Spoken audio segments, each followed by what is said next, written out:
Hello बच्चों, question है in which of the following cases the synergic bonding takes place at pi orbital of the ligand. ठीक है, तो सबसे पहले सिनर्जिक बॉन्डिंग को समझते हैं। ठीक है, तो अगर हमारे पास कुछ इस तरीके का लिगेंड प्रेजेंट हो, जिसमें देखो मैं एग्जांपल के साथ बता रही हूँ।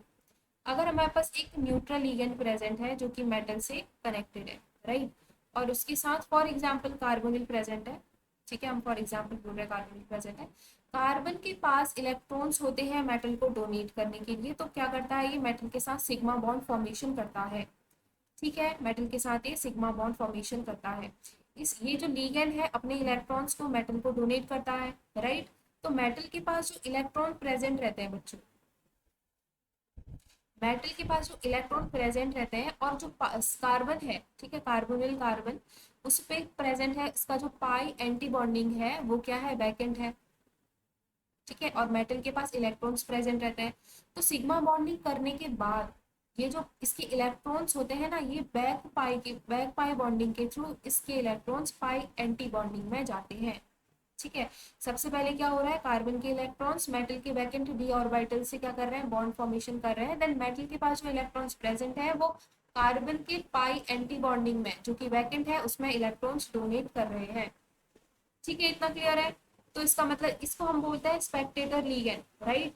तो this is unequal distribution of electron density by metal. इस तरीके के बॉन्ड को this is unequal distribution,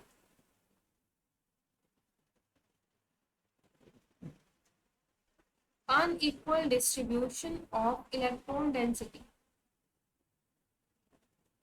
right, by metal. इस तरीके की बॉन्डिंग को बोला जाता है synergic bond. This bond is called synergic bond. ठीक है, तो बच्चों अगर हम लोग फॉर एग्जांपल यही अगर केस हम लोग ना, अगर हमारे पास पाई बॉन्ड डोनेशन है, तो पाई बॉन्ड क्या होता है, पहले तो सिग्मा बॉन्ड के थ्रू डोनेट होते हैं इलेक्ट्रॉन्स, उसके बाद एंटी बॉन्डिंग के थ्रू, पाई बैक बॉन्डिंग के थ्रू क्या होता है, इलेक्ट्रॉन्स कार्बन पे, कार्बन के एंटी बॉन्डिंग पे वापस पाई बैक बॉन्डिंग के थ्रू डोनेट करते हैं अपने इलेक्ट्रॉन्स। ठीक है, अगर कोई डबल बॉन्ड प्रेजेंट है तो इस तरीके की हमें क्या दिखाई देती है, सिनर्जिक बॉन्डिंग इस तरीके के केसेस में भी दिखाई देती है। ठीक है बच्चों, अगर आपने गिवन एग्जाम्पल देखे तो हमारे गिवन एग्जाम्पल में जो हमारा फर्स्ट केस है उसमें गिवन है लिगेंड C2H4, राइट, उसमें गिवन है लिगेंड C2H4। अगर हम लोग डबल बॉन्ड में एक बार एग्जाम्पल देख लेते हैं, ठीक है, अगर हम डबल बॉन्ड में इस तरीके की बॉन्डिंग देखें तो इस तरीके की बॉन्डिंग कुछ इस तरीके से होती है। यहाँ पे कोई लिगेंड लगा है, हम मानते हैं मोनोडेंटिक लिगेंड लगा हुआ है, सी इलेक्ट्रॉन यहाँ पे अवेलेबल है, वैकेंट डी ऑर्बिटल मेटल का रहता है और ये एंटी बॉन्डिंग है, double bond see this is present, right. इस तरीके से हमारे पास ये प्रेजेंट है। ठीक है, तो होता क्या है, जैसे ही ये अपने पाई बॉन्ड्स को इसको डोनेट करता है, इसके बैक एंड डी ऑर्बिटल को डोनेट करता है, मेटल अपनी इलेक्ट्रॉन्स को इसके एंटी बॉन्डिंग में डोनेट करता है थ्रू पाई बैक बॉन्ड।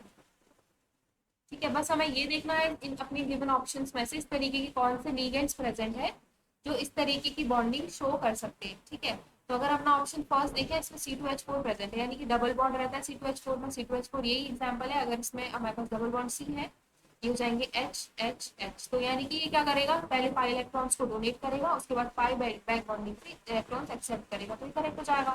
सेकेंड ऑप्शन है PF3 का होल 4। ठीक है, और थर्ड ऑप्शन है CrC6H6, इसमें भी पाई बॉन्ड प्रेजेंट है, इसमें भी पाई बॉन्ड प्रेजेंट है। ठीक है, ये किस तरीके से डोनेट करता है अगर मैं आप लोग को दिखाना चाहूँ, ये इस तरीके से लिंक है, ईटा 5 के थ्रू ये क्या करेगा, डोनेट करेगा, यानी कि जो इसके पाई बॉन्ड है इसमें वो डोनेट हो रहे हैं और एंटी बॉन्डिंग के थ्रू ये एक्सेप्ट करेगा। तो हमारा आंसर हो जाएगा option A, C and D। I hope you understood well, thank you बच्चों।